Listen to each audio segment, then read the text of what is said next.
evidence! Oh!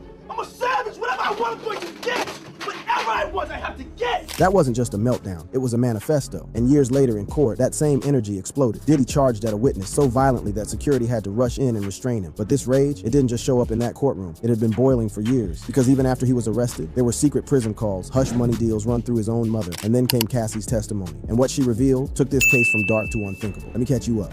The witness tampering. Let's start with something truly shocking. According to court documents, Diddy has been allegedly contacting witnesses from prison. Yes, you heard that right. The man is behind bars, and he's still trying to pull strings like a puppet master. The prosecutors described his efforts as relentless attempts to corruptly influence witness testimony. That's not just crossing a line, that's jumping over it, doing a backflip, and landing in criminal territory. How was he doing this? Well, apparently he was using other inmates' phone accounts to make calls, which is against prison regulations. That's like borrowing someone else's ID to get into a club when you're underage. Except, you know, way more illegal and with way bigger consequences. He was allegedly directing others to orchestrate payment for access, creating this whole underground network just so he could reach out to potential witnesses who might testify against him. But wait, it gets worse. He wasn't just reaching out to witnesses himself. He was also allegedly instructing his family members to contact potential witnesses. Using your mama to do your dirty work, that's low, even for someone facing serious charges. His mother, Janice Combs, was actually named in a lawsuit for allegedly pressuring an accuser to accept hush money. Imagine having your mother participate in silencing people who were allegedly hurt by you. That's not motherly love. That's enabling abuse. Diddy also allegedly orchestrated social media posts, such as drafting an Instagram statement with witness 2 via text and calls from prison to counter allegations by Dawn Richard. And get this, prosecutors allege that he paid this witness after they posted the statement. Buying people's loyalty? That's not how the justice system is supposed to work, Diddy. He even went as far as monitoring the analytics of a birthday video posted by his 7 children, discussing with his family how it would affect potential jury members. That's some next level manipulation, trying to influence public opinion before the trial even started. These actions were cited in his bail denial, with prosecutors arguing that Diddy's uncanny ability to get others to do his bidding, whether it's employees, family members, or inmates, demonstrated a significant risk of witness tampering. The judge agreed that no conditions could eliminate these risks. In other words, they knew that if they let him out, he'd be on the phone faster than you can say, bad boy for life, trying to influence everyone involved in the case. Now let's talk about the conspiracy theories surrounding this case, because they are wild. One of the most talked about involves a man named Jonathan Oddie. In 2018, Oddie was arrested for shooting at Trump's Doral Miami resort. During his interrogation, he made some explosive claims. He said he was a slave for both Diddy and Cassie. He alleged that Diddy would instruct him on actions with Cassie during their encounters. Oddie also claimed that he signed a $5 million NDA with Diddy in July 2014. His ex-wife, Tanya Troutwine, corroborated this, linking it to their 2014 divorce and Oddie's subsequent cash purchases of properties. Initially, people dismissed Oddie's claims as delusions due to his mental state and the violent incident at the resort. But here's where it gets interesting. Cassie's testimony during the trial has been interpreted as confirming Oddie's involvement in encounters with Diddy. Some people on social media are saying this is proof that another conspiracy theory has turned out to be true. One ex-user at MLC Patriot posted on May 14th, 2025. With Cassie Ventura's testimony in the Diddy trials, it looks like another conspiracy theory is true. It's giving where there's smoke, there's fire energy. And in this case, there's enough smoke to fill a stadium. There are also theories that Diddy's behavior was an open secret in the music industry, with other powerful figures possibly enabling or covering it up. This includes speculation about other celebrities and executives, suggesting a network of silence that allowed such actions to persist for years. It's not hard to believe, given how many times we've seen powerful people get away with terrible things because they're protected by even more powerful people. Some theories extend to a broader network of abuse within the entertainment industry, with Cassie as just one of the victims. These ideas suggest Diddy's actions are part of a larger systemic issue, though the evidence is often circumstantial and debated. But when you look at the pattern of behavior that's been alleged, not just with Cassie, but with multiple women, it's hard not to wonder how deep this rabbit hole goes. Now, let's talk about another key detail from the trial: an alleged third victim who's been uncooperative with prosecutors. According to sources, this woman has been described as victim 3 in the indictment, and she's an ex-girlfriend of Diddy's. The prosecutors have been having trouble getting her to testify, with rumors that she's been uncooperative from the beginning. They have described her, they said this is the victim 3 in the indictment. She is, we know, an ex-girlfriend, know that she's an ex-girlfriend. Right. And there was a whole exchange about her in court this week where they said, we're having trouble getting her to come in, that she has some conflict, she's got things going on in her personal life. And it was described by the government as almost like she wants to be here, but we're not sure we're going to be able to get her here. We're talking to her lawyer. Why would someone be reluctant to testify against an alleged abuser? Well, there could be many reasons. Fear of retaliation, concern for personal safety, worry about public scrutiny, or maybe, just maybe, they've been contacted by Diddy or someone in his circle, pressuring them to stay silent. It wouldn't be the first time a powerful person has used their influence to keep victims quiet. This missing witness could be a major blow to the prosecution's case. As one legal expert pointed out, and they've added them because they knew they needed to bolster their case beyond Cassie because he can always say I was in a long-term relationship with Cassie. In other words, the prosecutors need multiple victims to establish a pattern of behavior to show that this wasn't just a toxic relationship with Cassie, but a systematic way that Diddy treated women. Without victim 3, their case could be weakened, which might explain why they're so desperate to get her on the stand. There's also been some wild behavior from Diddy during the trial itself. On the first day, he was spotted reading from a Bible at the defense table before opening statements. Now, I'm not saying people can't find religion during tough times, but the timing feels convenient, like when your teacher catches you passing notes in class and suddenly you're the most attentive student ever. It's giving too little, too late energy. Social media users were quick to call this out as a transparent strategy to appear sympathetic to the jury. One ex-user commented, "Nobody's falling for that after the massive amounts of baby oil," referring to the over 1,000 bottles of baby oil and lubricant allegedly seized from Diddy's residences. Another said, "People who do this in public for show are definitely not real Christians. The cynicism is real, and honestly, can you blame people? It's like when a celebrity gets caught doing something terrible and suddenly they're checking into rehab or donating to charity. We see through those tactics now. We understand that they're not expressions of genuine remorse. They're calculated moves to salvage a public image that's been rightfully damaged by their own actions." But perhaps the most unsettling detail about how Diddy treats witnesses came from the testimony about the hotel incident. The security officer who responded to Cassie's call for help testified that Diddy had a devilish stare on his face when he came out of the elevator. That's not the description of someone who's remorseful. That's not the face of someone who made a mistake. That's the look of someone who's angry that they got caught, angry that their control is being challenged. And then, according to the security officer, Diddy allegedly offered him money to keep quiet about what happened. The officer claimed he didn't take the money, but the mere offer speaks volumes about how Diddy handles situations where he might be exposed. He throws money at the problem. He tries to buy silence. He uses his wealth as a shield against accountability. He says he went back upstairs to talk to Puff and explain to him the rules of the hotel and that he had to pay for some things. And Diddy had this like devilish stare on his face when he came out of the elevator at one point, and that Diddy allegedly offered him money. So the man is saying that Diddy offered him money because he didn't want any of this to come out, because for her and for him. But Diddy's defense team, led by Brian Still, tried to discredit this testimony by pointing out inconsistencies in the security officer's incident report. They questioned why he didn't include certain details in his original report, like Cassie having a purple eye or a man being inside their hotel room. They also highlighted that the officer took videos on his phone of the aftermath and sent them to his wife, suggesting he was fanned out rather than genuinely concerned about what happened. So Brian Still was like, okay, well, you told us that when you do your incident reports, you got to report the W's, where, what, why, who, like all the details. So he goes into the incident report and he says to him, he says, the incident reports are important, right? Because when we're recounting these things, we're relying on your report. So everything in your report is valid because y'all depend on that. He's like, yeah. It's a classic defense strategy. Attack the credibility of the witnesses. Make them seem unreliable, inconsistent, or biased. But here's the thing. Even if the security officer didn't include every detail in his report, even if he was excited to tell people he'd encountered a celebrity, the video speaks for itself. We've all seen the footage of Diddy assaulting Cassie. No amount of legal maneuvering can erase that evidence. The control freak and his victim.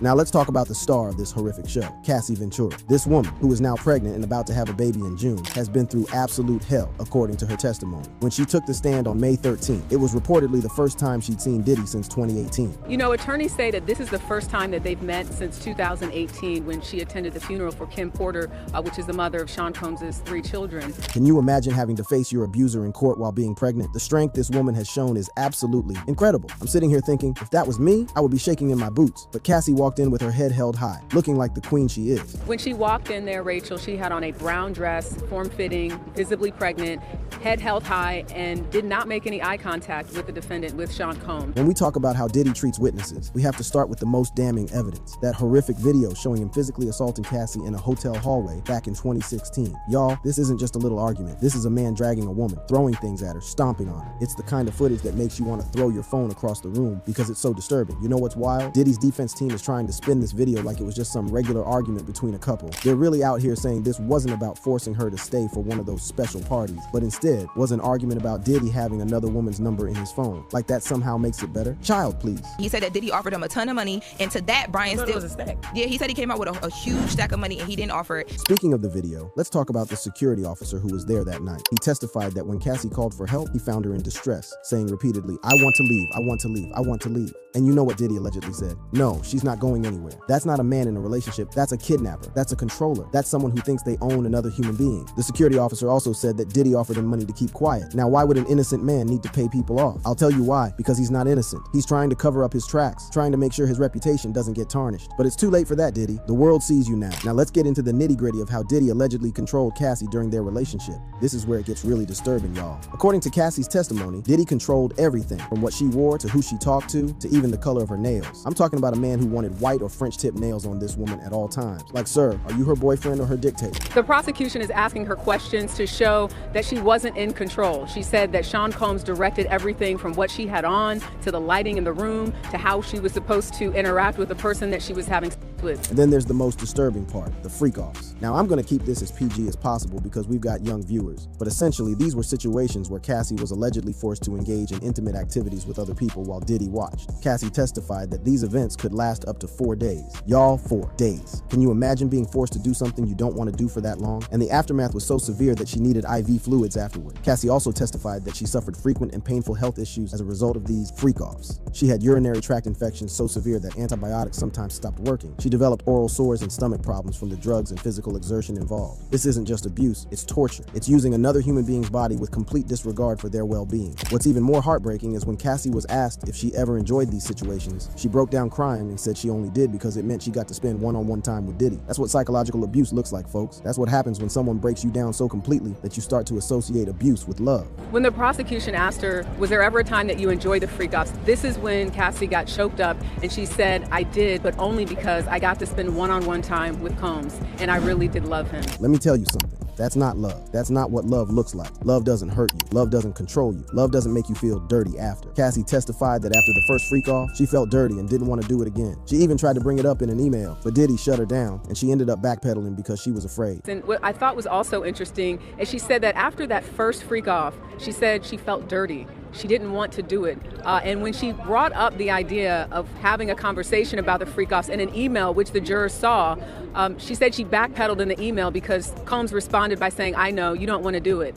And she said, oh no, well, it's not that. But that was the beginning. That was in 2010, where she brings up in an email that she wanted to have a conversation about this. And in her words, she didn't want to do it, but she felt like she had to do it. Cassie was only 22 years old when this started, y'all. 22, a baby. Meanwhile, Diddy was a grown man, a powerful music mogul with all the connections and influence in the world. The power imbalance here is off the charts. She was young, trying to build her career in the music industry, and she had signed a 10-album deal with Diddy's Bad Boy Entertainment. He held her entire future in his hands, and he knew it. Yet, she's definitely laying out someone who was young, who was influenced by wanting to have this record career. She signed a 10-album deal with Bad Boy Entertainment, led by Sean Combs, and basically describes being enamored by Sean Combs, loving him, not knowing about certain things, and him sort of telling her, teaching her about that. This case is really showing us the ugly side of the music industry, showing us how power can be used to manipulate, control, and abuse. It's showing us that even the people we idolize, the people we think have it all, can be monsters behind closed doors. And the worst part, the jurors were shown photos of injuries that Cassie sustained during their relationship. According to the testimony, she had knots on her forehead, busted lips, black eyes, and bruises. This wasn't just a one-time thing. This was a pattern of abuse that spanned years.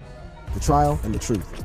First things first, let's talk about Diddy's appearance in court. The man is really trying to rebrand himself for this trial, looking nothing like the flashy, blinged out mogul we're used to seeing. Instead, he's showing up with gray hair, glasses, and wearing sweaters, basically trying to look as non-threatening as possible. One commentator noted, Talked about before how appearance makes a difference in cases. How Diddy's appearance, wearing a sweater, having gray hair and glasses and whatnot, you know, that it's all designed for something. It's like when a wolf puts on sheep's clothing, trying to fool everyone into thinking he's harmless. But we see you, Diddy. No amount of cashmere and reading glasses can erase what we've all seen in that video. And speaking of appearances, Diddy's family has been showing up to court to support him, including his mother and his children. There was even a moment outside the courthouse where they were seen in what looked like a prayer circle, chanting things like, "Break to the Most High" and "Go seek his face." Talk about a PR strategy. It's giving "Please, Lord, let the jury forget what they've seen" energy. Break to the Most High, Jesus Christ. Break to God. Break to God. Seek his face. Like he said. How does it get inside court? What's particularly interesting is how Diddy has been reacting to the testimony against him, especially Cassie's. When she first entered the courtroom, he reportedly turned to look at her, while she kept her gaze forward, refusing to acknowledge him. Can you imagine the strength that takes? To walk into a room with someone who allegedly abused you for years and not even give them the satisfaction of eye contact? Cassie is a queen for that. During her testimony, Diddy was described as listening intently to everything she had to say. I bet he was. I bet he was hanging on every word, wondering what secret she was going to spill, what details she was going to reveal about the man behind the public persona. I can tell you that immediately, the moment she opened her mouth, you could see that Combs was listening intently to everything that she has to say, as well as those jurors. But despite his attentive listening, there haven't been many reports of visible reactions from Diddy during the testimony. It's like he's wearing a mask, trying to control his emotions just like he allegedly tried to control everyone around him. But you know what they say, still waters run deep. Just because he's not showing emotion doesn't mean he's not feeling it. And trust me, with the kind of testimony that's been given, he's feeling it. Now let's talk about the defense strategy, because it's something else. Diddy's legal team, led by attorneys Mark Agnifilo and Tenny Geragos, is arguing that all encounters were consensual. They're trying to paint the picture that Cassie and Diddy had a mutually agreed upon lifestyle, and that there was no coercion involved. They're even going as far as to say the infamous 2016 video has been doctored. But here's where they're in a tough spot. How do you aggressively cross-examine a pregnant woman without coming across as a complete villain? Many legal experts are pointing out this conundrum. And it will be difficult for Diddy's attorney, whoever's doing the cross-examining, to push her. You can't, you know what I mean? Like, you can't go back against her. You can't refute things she's saying and be aggressive with her. It's like trying to walk through a minefield while wearing bowling shoes. Nearly impossible to do without making a major misstep. And the defense knows this. That's why some experts are speculating they might take a different approach. But even if they don't aggressively cross-examine Cassie, the damage has already been done. Her testimony has painted a vivid picture of the alleged abuse she endured, and the jury is listening. Speaking of the jury, they're reportedly laser-focused on what Cassie has to say. After all, she was in a relationship with Diddy for over a decade. She's seen things, experienced things that no one else on the stand has. The jurors are laser focused on what Cassie has to say, and that's to be expected, right? Because she is the person who will likely be on the stand, according to attorneys, for 2, maybe 3 days. The jury in this case consists of 8 men and 4 women from diverse professions, and they're the ones who will ultimately decide Diddy's fate. With such serious charges on the table, including trafficking and racketeering, Diddy is looking at a potential life sentence if convicted. That's right, life, as in spending the rest of his days behind bars, which, if the allegations are true, seems like a pretty fitting punishment. But let's take a step back and look at the broader implications of this trial. It's not just about Diddy and Cassie. It's about power dynamics in the music industry as a whole. It's about how celebrities can use their influence to silence victims, how they can create a web of protection around themselves that makes it nearly impossible for the truth to come out. The allegations against Diddy suggest he turned his hip-hop conglomerate into a racketeering enterprise, forcing women to satisfy his desires over 2 decades. This isn't just about one bad relationship. It's about a systematic abuse of power, a calculated method of control and exploitation. And if these allegations are proven true, it could send shockwaves through the entire industry, potentially leading to more victims coming forward with their own stories of abuse. One of the most powerful moments of the trial so far was when Cassie described herself as someone who was trying to figure out who she was at that time and who she was allowed to be. That phrase, who she was allowed to be, is so telling. It speaks to the level of control Diddy allegedly had over her, not just physically, but emotionally and psychologically as well. As to what type of witness she's coming off as, she's describing someone that she was, someone she said that was trying to figure out who she was at that time and who she was allowed to be. Now you're looking at somebody that's almost 40 years old, totally different person, but even in describing what was going on at her at that time, taking drugs, trying to please Sean Combs, she's really just sort of laying out the case for her not having a lot of control. As Cassie continues her testimony, which is expected to last for 2 or 3 days, we're likely to hear even more disturbing details about their relationship. And while it's undoubtedly painful for her to recount these experiences, there's also a kind of power in speaking your truth, in naming your abuser, in shedding light on the darkness that once consumed your life. Cassie's husband has been by her side throughout the trial, sitting just a few rows behind her in the courtroom. It's a powerful contrast. The man who allegedly abused her for years, and the man who now supports her as she tells her story. It's a reminder that there is a life after abuse, that victims can heal, can find love again, can rebuild what was broken. Now, there's been some debate about how the first day of the trial went, with some commentators suggesting that Diddy's defense team won the first day, but I'm not so sure about that. Yes, they managed to create some doubt about the security officer's testimony, but the video of Diddy assaulting Cassie remains a powerful piece of evidence that's hard to explain away. So if it's day one, who do you give the score to? Diddy's team took day one. And as one commentator pointed out, no matter how good the defense is, there's no escaping the impact of that video. You know what's interesting?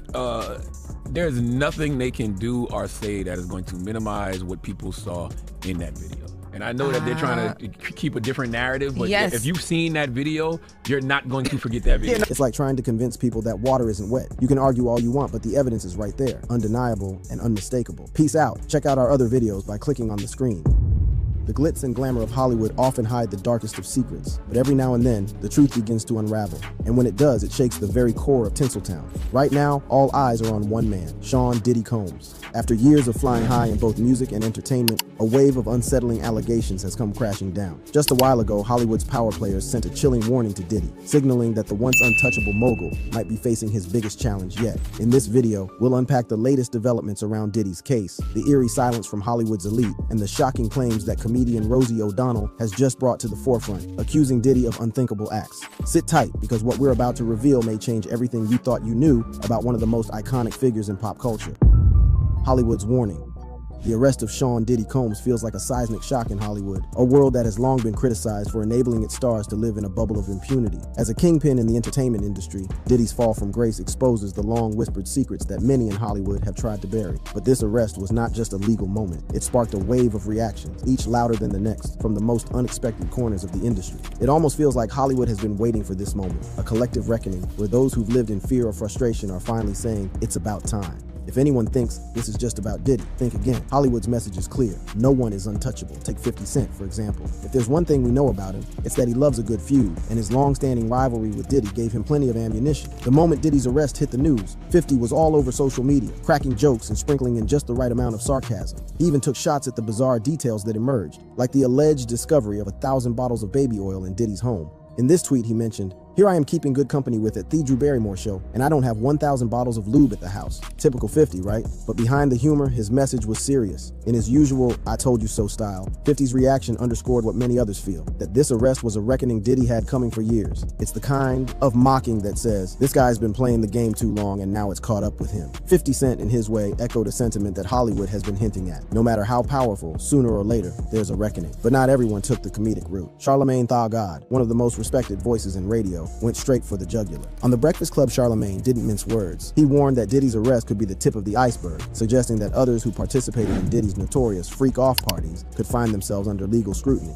Charlamagne's tone was grim. It's almost as if he was delivering a public service announcement. He had racketeering and sex trafficking. If he gets racketeering and sex trafficking for freak-offs, it will be others involved. Like if you ever ran a train with Diddy, you're probably going to jail. If you ever been butt naked anywhere with Diddy, or half butt naked with Diddy, and there was some women around or some men around that he told you were part of the party, you're probably going to jail. His message resonated with the notion that this isn't just a single scandal, it's a potential domino effect. Imagine the sweat breaking out on the brows of others who've lived similarly excessive lives. Could Diddy's arrest mark the beginning of Hollywood's reckoning? Charlamagne seems to think so. Then there's Jemele Hill, a journalist unafraid to speak truth to power. Hill's reaction cut to the heart of the issue, reminding everyone that beneath the glitz and glamour, real victims exist, particularly black women. Hill's plea was for justice for the women who may have suffered in silence due to Diddy's alleged actions. Her words hit a nerve in an industry that often values star power over human dignity. I know everybody's going to get these jokes off about Diddy, and by extension R. Kelly, but think of the numerous black women whose lives were ruined by these horrendous people, Hill wrote on X, formerly Twitter. She further stated, "The narrative is not, another black man got taken down, because this ain't got shit to do with black men as a whole.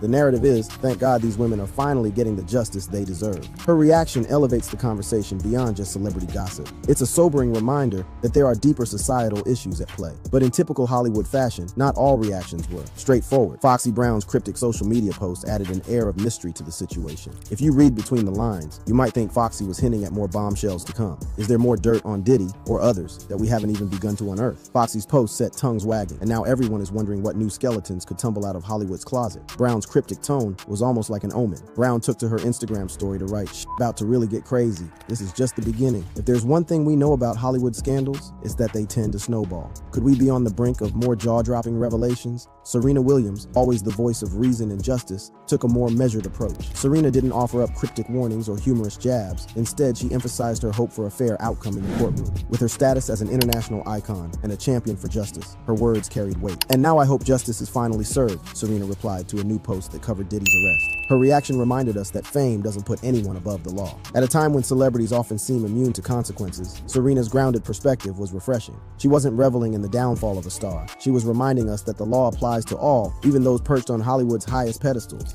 Aubrey O'Day, meanwhile, was having a bit of a mic drop moment. Having long spoken out about her troubling experiences with Diddy, O'Day felt a sense of vindication. Her emotional reaction was palpable, almost like a sigh of relief, as if she had been waiting for years for someone to finally listen. The purpose of justice is to provide an ending and allow us the space to create a new chapter. Women never get this. I feel validated. Today is a win for women all over the world, not just me, she wrote. For Aubrey, this wasn't just a news story. It was personal. I never thought I would see this day. We all buried this inside of us in order to be able to keep going, she said. And not just me, but victims you don't even know yet. We are all processing what that type of vindication can actually feel like now.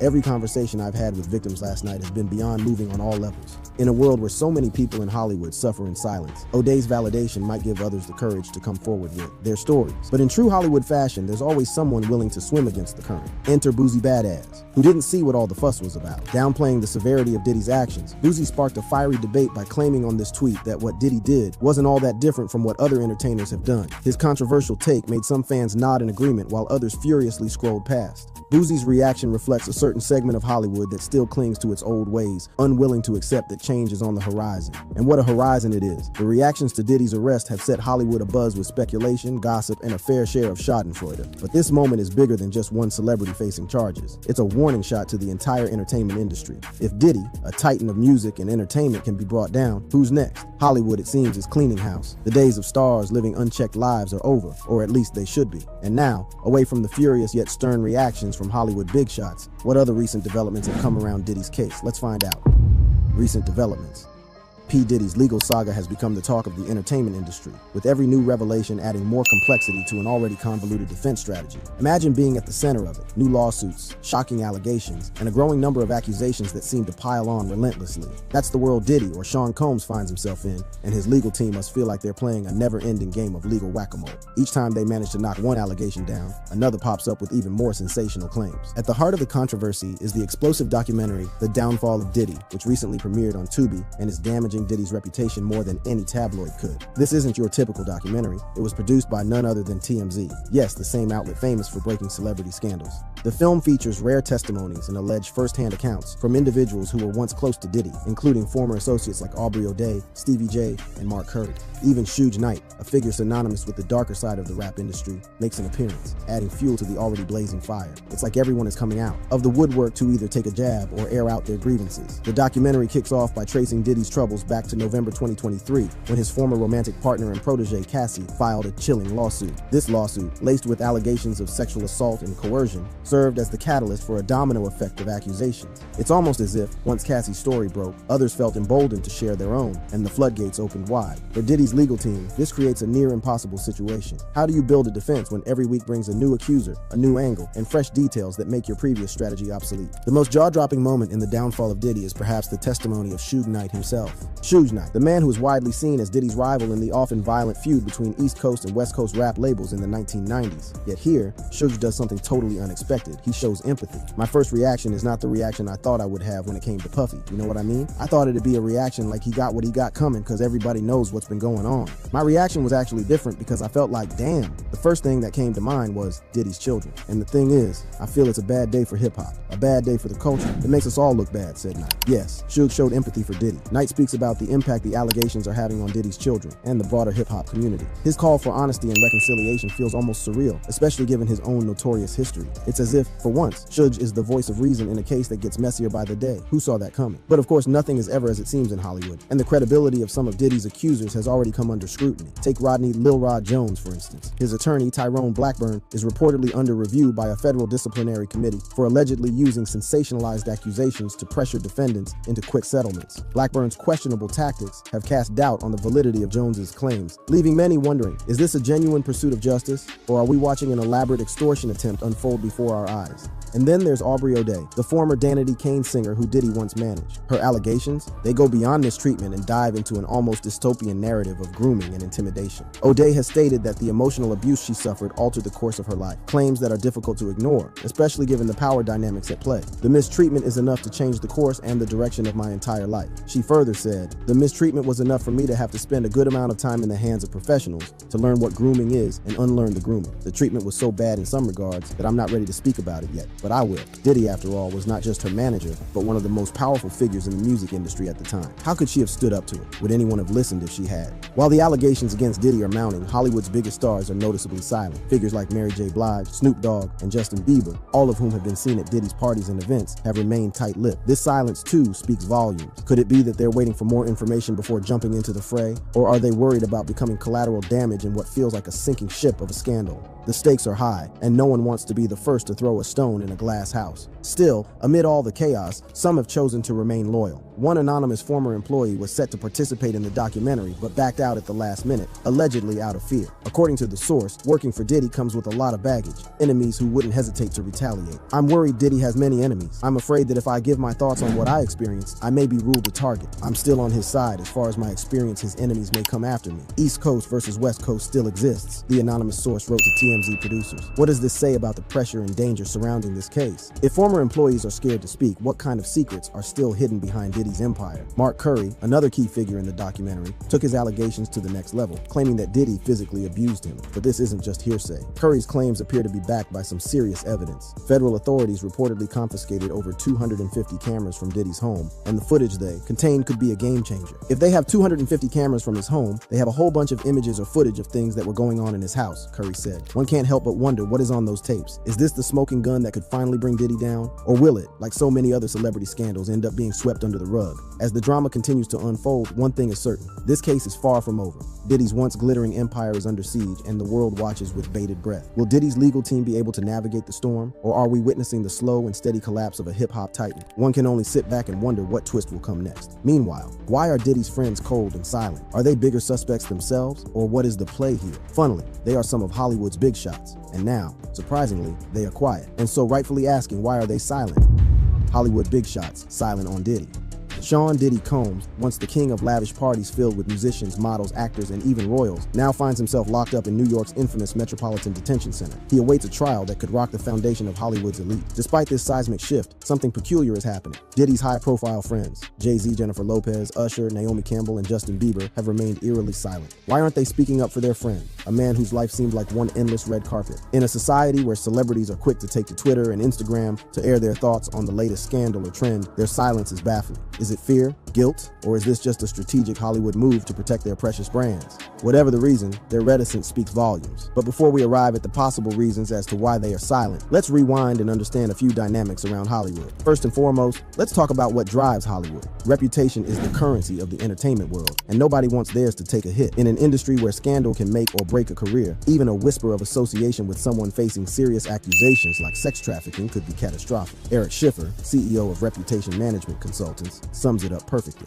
He said, "Celebrities are silent because they are scared to death of their brands, bleeding out with fans over ties with Diddy, and worse, they fear if they cross him, things could end in disaster. Right now, it's all about self-preservation. Would you risk years of carefully building a public image for a single tweet defending a friend who might be guilty of heinous crimes?" Diddy's friends aren't just protecting their reputations, they're also avoiding retribution. Yes, Diddy might be in legal trouble, but he's still a powerhouse in the entertainment industry. His influence reaches far beyond music. He's built an empire across fashion, media, and business. Crossing him, even while he's in jail, could be career suicide. And with rumors swirling about freak-off videos being passed around the dark web, his friends might be afraid of being dragged into the scandal themselves. Could speaking up put a target on their backs? On a more personal level, this silence may be rooted in loyalty. Hollywood is notorious for being a tight-knit community where professional and personal lines blur. For people like Jay-Z and Usher, Diddy isn't just an industry peer, he's a friend. Turning their backs on him now could be seen as a betrayal, a move they may not be willing to make. This loyalty, however, is a double-edged sword. What happens when your friend is accused of something so dark and damning? Do you stand by them, or is there a moral line that even Hollywood won't cross? Speaking of morality, not everyone is willing to let the silence slide. Megyn Kelly, for example, has been vocal about the need for Diddy's circle to speak out. In her podcast, she didn't mince words when she called out Justin Bieber, once Diddy's protege, for staying quiet. Bieber isn't implicated in any wrongdoing, but Kelly argues that if Bieber was ever a victim or knew about Diddy's alleged misconduct, he has a responsibility to say something. Justin Bieber, they're not alleging his name in any of this, but Justin was very young when he came into Diddy's circle, she said. She further mentioned, "There's no question he had a lot of exposure to this guy, and I think he should say something." It's a statement that hovers in the air like the unspoken tension at a Hollywood after party. This silence is more than just a PR strategy. It says a lot about the cultural norms of Hollywood. In this world of glittering lights and relentless cameras, protecting one's image often trumps moral accountability.